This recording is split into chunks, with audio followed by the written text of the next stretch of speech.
Hello friends, welcome to my channel Successful Sing Teach. Today we are going to discuss about resources and development geography का first chapter class 10th NCERT book है। ठीक है, हम लोग आज देखेंगे जो मल्टीपल चॉइस क्वेश्चन आज हम लोग डिस्कस करेंगे। ठीक है, जियोग्राफी फर्स्ट और अच्छे से पढ़ाई करो, नोट्स वगैरह करो। ये आप लोग देख लिया तो कम से कम जो short question answer, long question answer सबको मिलाकर 15 से ऊपर मार्क रख पाओगे। ठीक है, चलो हम लोग स्टार्ट करेंगे। देखो पहला क्वेश्चन क्या बोला है, khadar is a type of soil. Khadar कौन सा टाइप ऑफ सॉइल होता है? अलुवियल सॉइल होता है या रेड सॉइल होता है या ब्लैक सॉइल होता है और येलो सॉइल होता है? कौन सा टाइप होता है ये? कौन सा? अलुवियल सॉइल होता है। ध्यान में रखना, अलुवियल सॉइल होता है। ठीक है, सो माउस में लिख रहा हूँ, स्पेलिंग वगैरह को मत देखना। ठीक है, मैं स्पेलिंग बोल देता हूँ। सॉइल, ठीक है, ALLUVIL, अलुवियल सॉइल होता है। पहला क्वेश्चन का आंसर।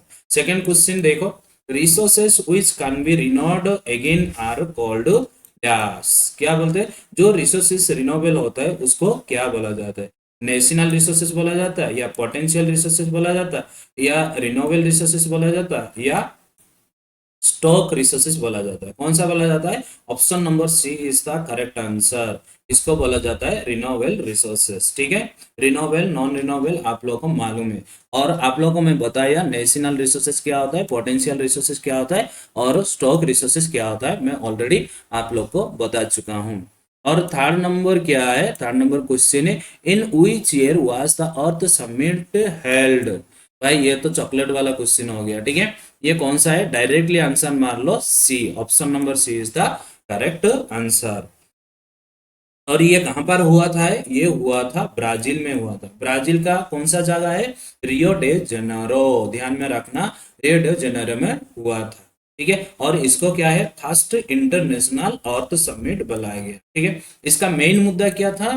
जो इकोनॉमिक को डेवलप करना है, उसके बाद एनवायरमेंटल प्रोटेक्शन करना है। ठीक है, उसके बाद क्वेश्चन नंबर 4। क्वेश्चन नंबर 4 क्या बोलेगा?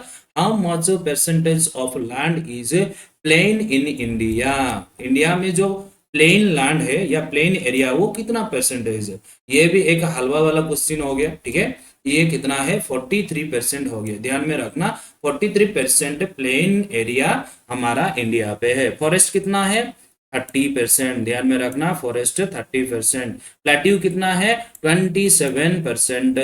ध्यान में रखना, 27%। क्लियर? उसके बाद आ जाओ, हमारा नेक्स्ट क्वेश्चन क्या है? Question number 5, soil can be conserved by dash.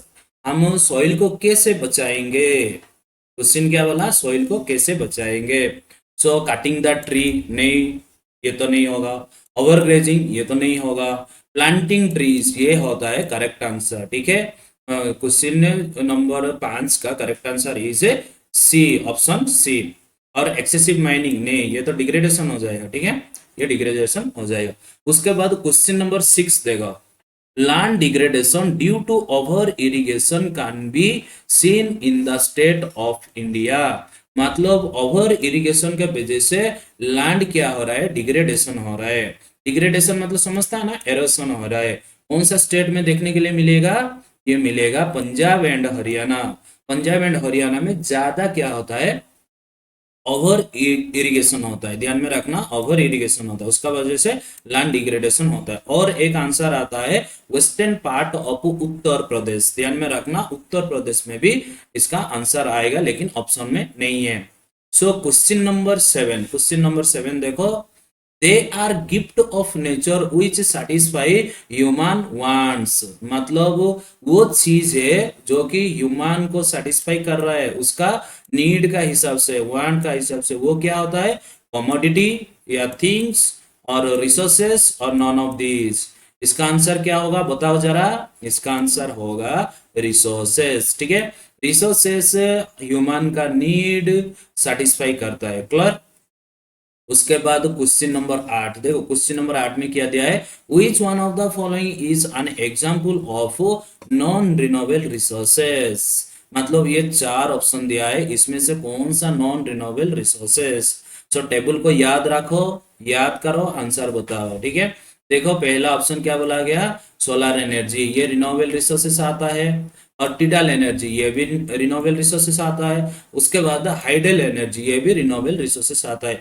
लेकिन पेट्रोलियम ये होता है नॉन रिन्यूएबल रिसोर्सेस।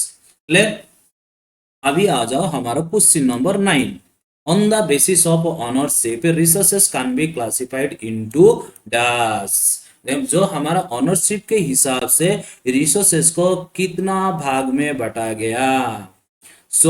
इसका आंसर डायरेक्टली मार लो ऑप्शन नंबर सी। ठीक है, 4 टाइप ऑफ क्लासिफिकेशन आज ए ऑनरशिप। मैं बोल देता हूँ वो 4 टाइप क्या होता है, आप लोग को भी मालूम है ऑलरेडी। मैं चिल्ला चिल्ला के आप लोग को पढ़ाया हूँ।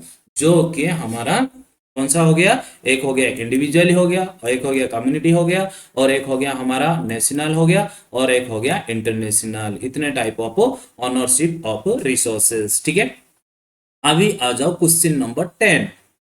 10 क्या बोला देखो, how many economic zone are there in India. जो हमारा इंडिया, ऐसे मान लो कि इंडिया, ठीक है, इसमें कितने इकोनॉमिक जोन है। तो इसका आंसर डायरेक्टली मारो 5, लेकिन 6 होगा। आंसर इसका 6 होगा। क्लियर माई पॉइंट, 6 हो, क्योंकि एक ऐड किया गया।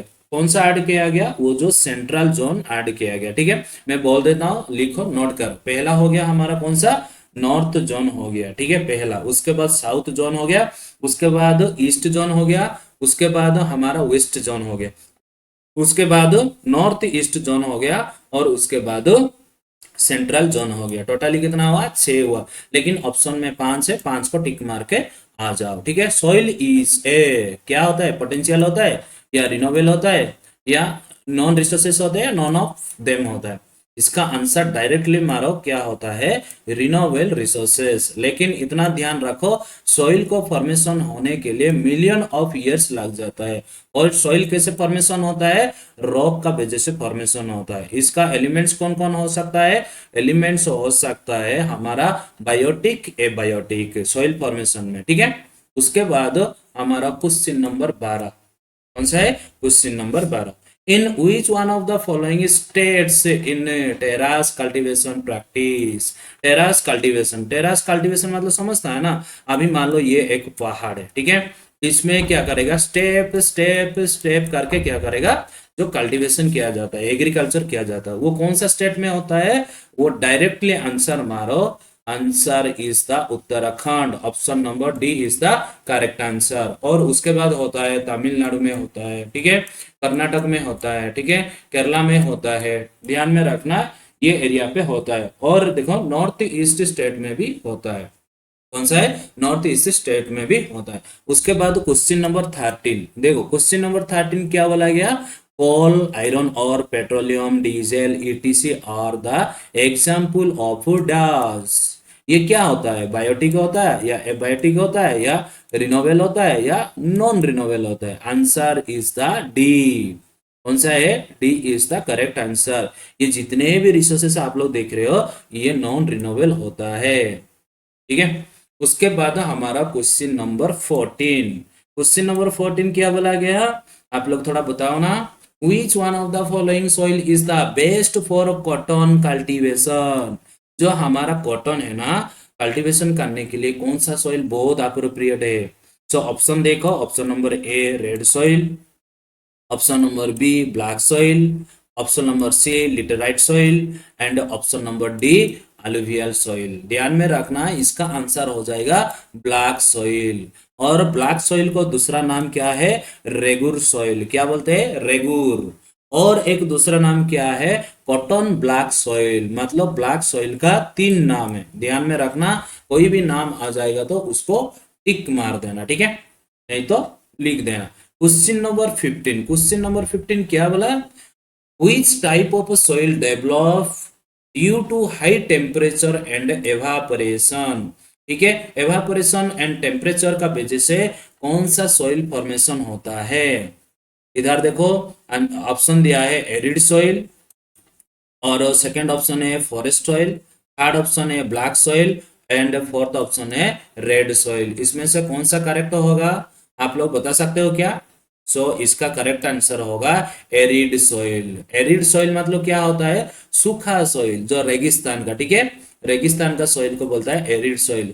ये arid soil temperature and evaporation का वजह से डेवलप्स होता है। उसके बाद क्वेश्चन नंबर 16, क्या बोला गया question number 16, which one of the following resources can be acquired by a nation. कौन सा है, डायरेक्टली आंसर मारो हमारा जो कि नेशनल रिसोर्सेज, ठीक है। नेशनल रिसोर्सेज को ही क्या कर पाएगा, एक्वायर कर पाएगा, मतलब अपना अंडर ले पाएगा। इंटरनेशनल नहीं, इंटरनेशनल मतलब एक का नहीं होता है, सबका होता है, ठीक है। उससे उसके बाद पब्लिक रिसोर्सेज, पब्लिक रिसोर्सेज कैसे होगा, नहीं होगा। पब्लिक रिसोर्सेज इंडिविजुअली आ जाएगा, कम्युनिटी आ जाएगा, ठीक है, तो इसका वजह से नहीं होगा। पोटेंशियल रिसोर्सेज, इसको तो टेक्नोलॉजी भी नहीं है और यूज भी नहीं करते, ये नहीं होगा। इसका करेक्ट आंसर हो जाएगा national resources, option number C. Okay, अभी देखो क्वेश्चन नंबर 17, ठीक है। क्वेश्चन नंबर 17 एकदम हलवा वाला क्वेश्चन है। क्या बोला गया क्वेश्चन नंबर 17 में, विच one of the following is responsible for a seat erosion, ठीक है। डायरेक्ट आंसर बोलो, उसके बाद मैं आप लोग को एक्सप्लेन करूंगा सीट एरोशन मतलब क्या होता है। इसका आंसर हो जाता है वाटर, ठीक है। Option number B is the correct answer. देखो सीट एरोशन मतलब क्या होता है, इधर से हवा आ रहा है, ठीक है, इधर जमीन है, ये जमीन को, तो जो मिट्टी को उड़ा के लेके जाएगा, सॉरी जो विंड है ना, ये क्या मैं हवा बोल दिया, सॉरी, ये ऐसा है, ठीक है। इधर से पानी पूरा स्पीडी से आ रहा है और जब ये पानी ये सरफेस देकर जाएगा ना, उसके साथ मिट्टी लेके जाएगा, वो बोला गया सीट एरोशन बोला गया, ठीक है। क्या है इसका करेक्ट आंसर होगा बी, जो वाटर। उसके बाद क्वेश्चन नंबर 18, क्वेश्चन नंबर 18 देखो, which one of the following method is used to break up the force of wind। अभी मान लो इधर से 500 किलोमीटर हवा मतलब पर आवर्स में आ रहा है, स्पीड जो हवा का स्पीड पर आवर से 500 किलोमीटर, तो उसको कैसे रोका जाएगा, ठीक है। उसको कैसे रखा जाएगा, डायरेक्टली मैं आंसर बोल देता हूँ, स्ट्रिप करके रखा जाएगा। जो स्ट्रिप क्रॉपिंग होता है वो हवा को रख पाता है, ध्यान में रखना, strip cropping, clear. Strip cropping क्या होता है मैं बता देता हूँ, देखो एक मिनट, इधर देखो, मान लो आप लोग राजस्थान देखे होंगे क्या नहीं देखे होंगे पता नहीं। राजस्थान में क्या ज्यादा मिलता है, डून्स ज्यादा मिलता है, जो मशरूम भी बोलते हैं, ऐसा शेप रहता है कि नहीं, ऐसा शेप ऐसे रहता है डून्स। क्या होता है, हवा क्या करता है, स्पीडी आके इसको क्या है, उठा के लेके जाता है। तो ये चारों, ये साइड साइड में क्या कर दोगे, पेड़ लगा दोगे, ये साइड साइड में पेड़ लगा दोगे, तो क्या हो जाएगा, ये डून्स को नहीं लेके जाएगा, मतलब मिट्टी को नहीं लेके जाएगा, ठीक है। उसको बोलते हैं स्ट्रिप क्रॉपिंग बोलते हैं। क्या बोलते हैं, strip cropping. Answer is the B, 19 number question. So 19 number question क्या बोला, which one of the following is the main cause of land degradation in Madhya Pradesh. Madhya Pradesh में जो लैंड डिग्रेडेशन होता है उसका मेन मुद्दा क्या है, कौन बोल सकता है, उसका मेन मुद्दा क्या है, आंसर बताओ मेरे को, कोई नहीं बोल सकते हो, ठीक है, मैं बोल देता हूं, इसका डायरेक्ट आंसर होता है डिफॉरेस्टेशन। क्या है, डिफॉरेस्टेशन का वजह से लैंड डिग्रेडेशन हो जाता है। क्या होता है, लैंड डिग्रेडेशन होता है, क्लियर। उसके बाद हाँ, आज का लिए लास्ट क्वेश्चन है, question number 20, which one of the following statement, question number 20, which one of the following statement refers to the sustainable development। Sustainable development मतलब क्या हो गया, प्रेजेंट प्लस फ्यूचर, ध्यान में रखना ये पॉइंट को, ठीक है। प्रेजेंट प्लस फ्यूचर ये होता है सस्टेनेबल डेवलपमेंट। ये आंसर आप लोग कमेंट बॉक्स में दो और मैं रिप्लाई करूंगा। जो पहला विनर होगा उसके लिए एक इमोजी भेजा जाएगा, ठीक है। Okay, thank you. और भी क्वेश्चन है, क्वेश्चन आप लोग के लिए लेके आऊंगा, थोड़ा थोड़ा पढ़ाई करो, आप लोग के लिए अच्छा रहेगा। ये सब देख रहे हो क्वेश्चन बहुत रखा हूं, और एक बार इसको पढ़ लिया, ठीक है, एक बार इसको पढ़ लिया, आप लोग को कोई भी हटा नहीं सकते हो। और इतना मैं बोल देता हूं, आप लोगों को स्कोर करने के लिए कोई भी नहीं रोक सकते हो, ठीक है। इतना सब क्वेश्चन आप लोग के लिए लेके आए हो, आज के लिए इतना ही, तब तक bye bye, thank you, good night everyone.